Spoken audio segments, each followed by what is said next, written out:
ષોળ સોમવાર વ્રતકથા। શિવ અને પાર્વતી સોગટા રમવા બેઠા હતા, પરંતુ કોઈ હારતું નહોતું। એટલામાં જ એક બ્રાહ્મણ ત્યાં આવ્યો। તેથી શિવજીએ તેને કહ્યું કે બ્રાહ્મણ, તમારે નિર્ણય કરવાનો છે। હારેલાને હાર્યો કહેજો અને જીતેલાને જીતેલો। પહેલી વખતે સોગટા નાખ્યા તો બ્રાહ્મણે કહ્યું કે શિવજી જીત્યા। બીજી વખત પણ તેવું જ કહ્યું અને ત્રીજી વખત પણ તેણે એવું જ કહ્યું, કેમ કે તે શિવના કોપથી બચવા માંગતો હતો।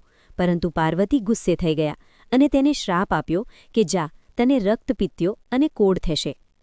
જોત જોતામાં તો બ્રાહ્મણના આખા શરીરે કોડ નીકળી ગયા અને પરુ પણ વહેવા લાગ્યું। તે હિમાલય પરથી રડતો રડતો નીચે ઉતરતો હતો ત્યારે રસ્તામાં ગાય મળી। તેને પૂછ્યું કે ક્યાં જાઓ છો તમે? તો બ્રાહ્મણે જવાબ આપ્યો કે મને મા પાર્વતીનો કોપ લાગ્યો છે, તેનું નિવારણ કરવા જાઉં છું। ત્યારે ગાયે કહ્યું કે મારું દુઃખ પણ સાંભળતા જાઓ।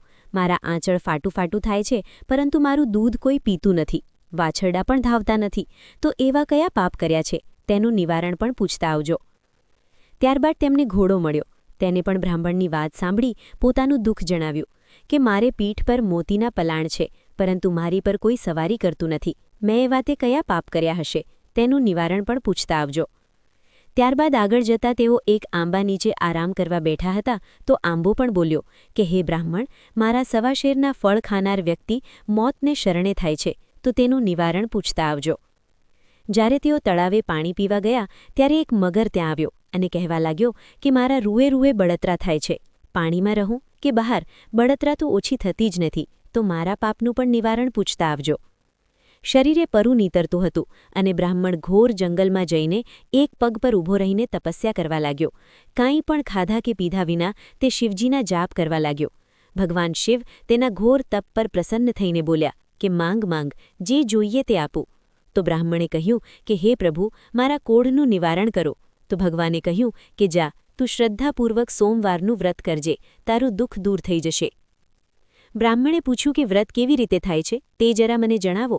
ત્યારે શિવે જણાવ્યું કે શ્રાવણના પ્રથમ સોમવારે દોરાની સેરે 4 ગાંઠો વાળવી, પીળા પટે દોરો બાંધી મારા દર્શન કરવા અને એકટાણો કરવું। કારતક માસના શુક્લ પક્ષે 16 સોમવાર પૂરા થાય એટલે સવાશેર ઘઉંના લાડવા બનાવીને તેના 4 ભાગ કરી, એક ભાગ પૂજારીને, બીજો ભાગ બાળકોને, ત્રીજો ગાયને અને ચોથાથી કીડિયારું પૂરવું। જો આ તું વ્રત શ્રદ્ધાપૂર્વક કરીશ તો તારી કાયા કંચન જેવી થઈ જશે। ત્યારબાદ બ્રાહ્મણે રસ્તામાં મળેલ ગાય, ઘોડો, તળાવ, આંબો, મગર વગેરેના દુઃખ વિશે જણાવ્યું અને તેઓના દુઃખના નિવારણ વિશે પૂછ્યું તો ભગવાને કહ્યું, હે બ્રાહ્મણ, જે ગાય તને મળી હતી તે ગયા જન્મમાં સ્ત્રી હતી, તેને ધાવતા બાળકોને તરછોડ્યા હતા, તેથી આ જન્મમાં તેનું દૂધ કોઈ પીતું નથી। તું તેના દૂધથી મારી પૂજા કરજે, તો તેનું દુઃખ દૂર થશે। ત્યારબાદ શિવે ઘોડા વિશે જણાવતા કહ્યું, તે ગયા જન્મમાં એક વણિક હતો, તેને ગયા જન્મમાં ઘણા લોકોને છેતરીને લૂંટ્યા હતા, તેથી આ જન્મમાં તેની આવી હાલત થઈ છે। તું મારું નામ લઈ તેની પર સવારી કરજ, એટલે તેનું દુઃખ દૂર થઈ જશે।